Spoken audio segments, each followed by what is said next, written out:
Good morning and welcome back to Spain. Link and I have just been working our way up the Mediterranean coast, finding beautiful spots like this area here. We are a little bit inland. You can see the Med a little bit out there, but it's kind of hazy this morning. We've been at this spot here for probably, I think, 3 days now, and it's been super quiet.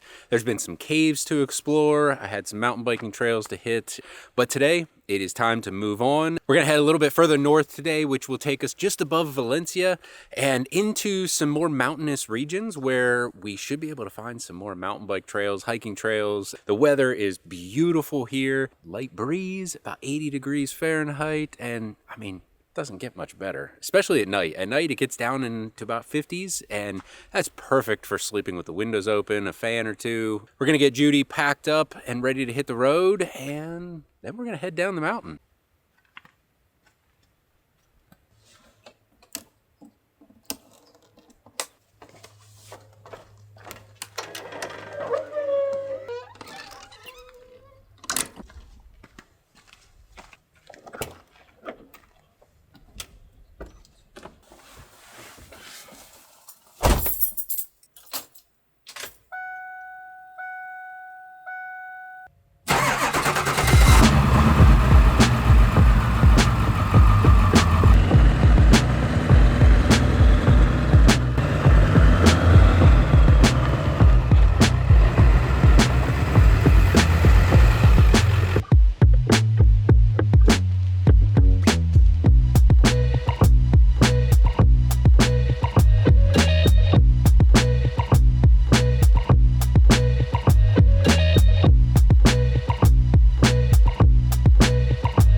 To come and drive on this side of the world and you don't know how to drive in roundabouts, I would highly recommend that you learn before you come.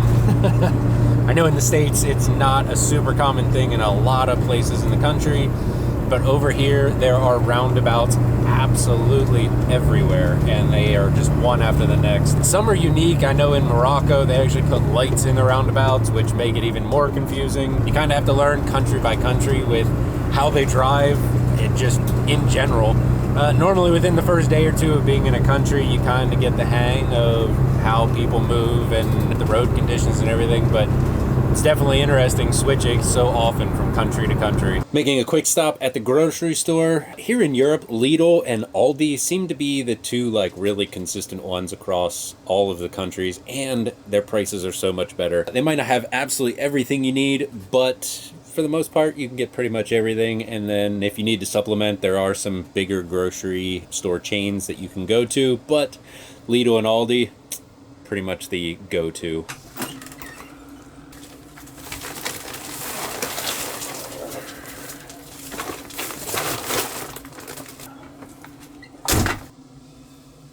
We got loaded up on 2 giant bags of food. I didn't get any meat because we already had some meat in the freezer, but this amount of food here will last me about a week, week and a half, probably push it to 2 weeks. And the total for that was 75 euro and 28 cents, which is about this much USD. So groceries aren't too bad for when you shop at Lidl or Aldi or one of the more discount grocery shopping places here in Europe. But we're gonna get this packed up so we can finish our drive down the road. I think we have about another hour left. We're gonna go through some national park or natural park on the way there, so hopefully we have some good views.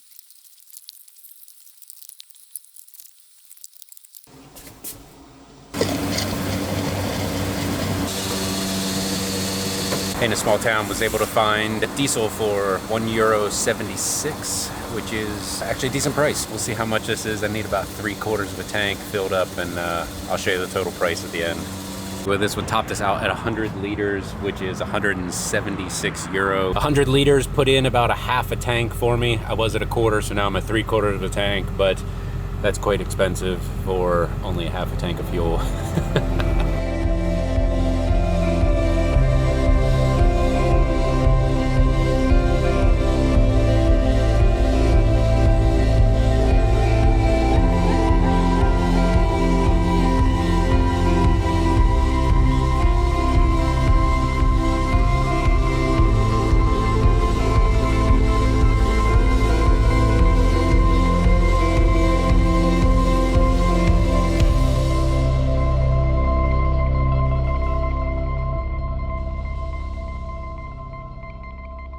We made it to camp. We are outside of a town called, give me a second, I'm gonna look. Algimia de Almonacid. Probably murdered that one like I do with every place we go. But it is a really small village here in the middle of the mountains, and it is absolutely beautiful here. We are parked in a little park just outside of the village, maybe 5-minute walk down in, but we have a nice view of the valley down below. There's actually a castle behind the camera here. Really, really cool, interesting area. And I believe there are a lot of hiking and biking trails around here. Tomorrow and maybe the next day we will get some hiking in, and I'm really looking forward to exploring this area. But until then, we'll see you tomorrow.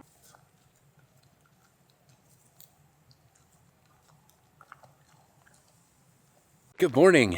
Another day here in Spain, and Link and I are getting ready to head to this castle back behind us on the other ridge. Dip down into the valley and work our way across. Should be about a 4 or 5 mile hike. And Link is super excited. He knows when it's time to go for a walk, and he's just gone. So we're going to work our way across and see what it's like over there. This little valley here, the hillside here, and on the other side are almond orchards. So there's a whole bunch of almond trees all the way around.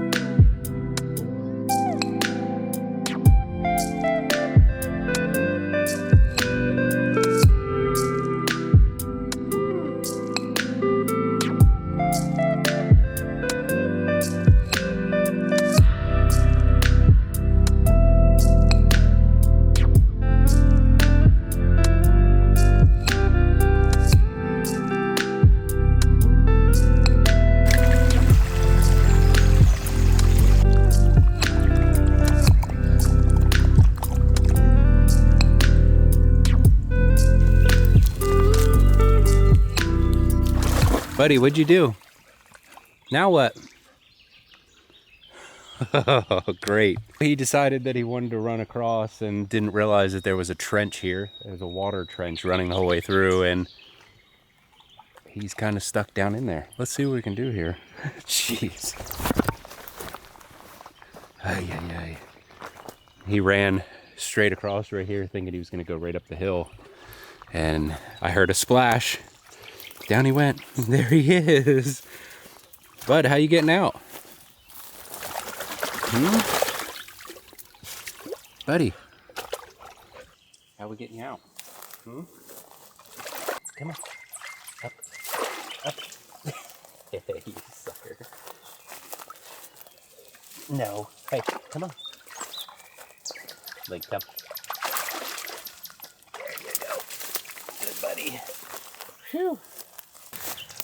Well, we did it.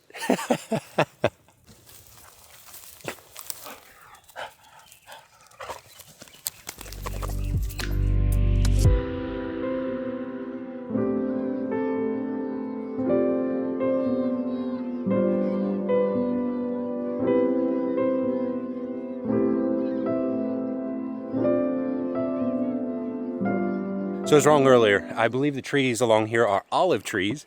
There are almond trees too, like I showed a little bit earlier, the green pods that are on there, but a lot of these down here are olives. I'm glad I decided to do this as a hike and not a downhill trail on the mountain bike. This is marked as a trail coming down, but this is clearly a hiking trail and would not have been very fun on a mountain bike.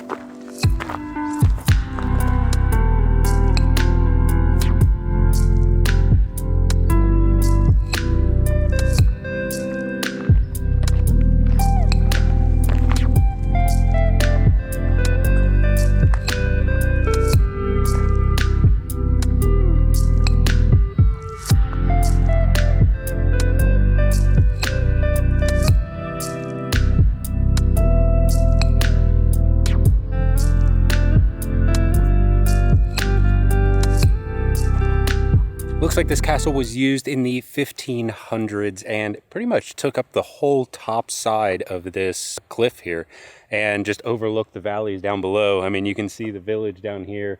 Judy is actually parked right over here, just outside the village. It looks like a lot of it on that side has been redone, not kind of the old way. It looks like they just concreted over it or plastered over everything. And then the rest is just kind of this green grass area. Still, Very cool to come check out these old ruins of castles, especially when it's free and they have some signs, give you some information. This type of thing is all over Europe, which is something that we're not used to in the States, but it is definitely a cool thing to come explore. Unfortunately, the main tower that you can actually go in, the door's locked.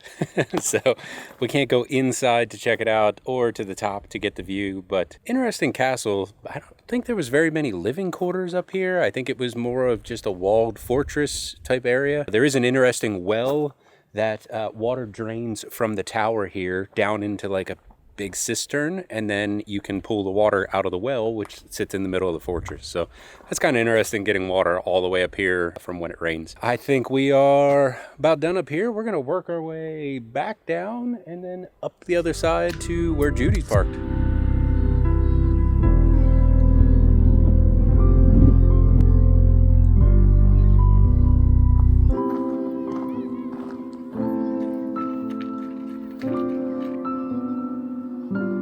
So we have a little cave marked here on Gaia. We're gonna see if we can find it.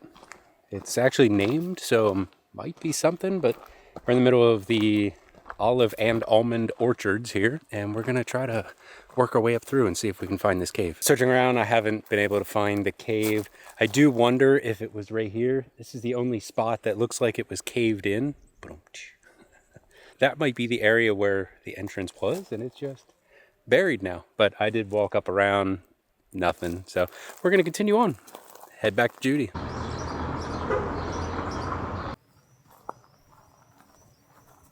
Yeah, we made it back to Judy, and that was about almost a 5-mile hike. Real quick though, I did want to go over something that I normally carry when I go hiking, and something quick and easy to throw in your pack to make sure you have everything just in case something goes wrong. Well, not quite everything, but enough to get you by. Maybe it'll help somebody out with some new pieces of gear that they can toss in a quick little emergency kit. This is just a little stuff sack. You can see it's not that big. It's actually not that heavy, maybe a pound or so. We have the T60 tarp. If you're not familiar with this, highly recommend you check it out. It's a quick survival tarp made by Coalcracker Bushcraft, and it's able to be set up in like 20 seconds. The cordage is already attached to it, and you can use sticks as stakes. It works really well. This is even helpful if it starts to downpour rain.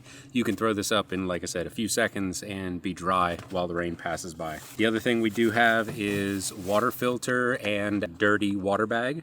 So I like the Sawyer. This just has always worked, and water bag, so you can scoop it up and actually go through the water filter. I always carry a water bottle with me. Lately, I've been carrying my Yeti. This is absolutely heavy and overkill, but Nalgene's, smart water bottles, any type of water bottle you're probably gonna have with you already. The next thing is a knife. I carry my little BHK, great high quality knife. If you're not familiar with Battle Horse knives, highly recommend you check them out. This is a nice little knife that just fits in. It's not heavy, but it's still very durable and can get a lot done for just a small size. Next thing, I have a little fire starting kit. There is a ferro rod, a lighter as well. And then in this little Altoids can, there's a little bit of fire starter material.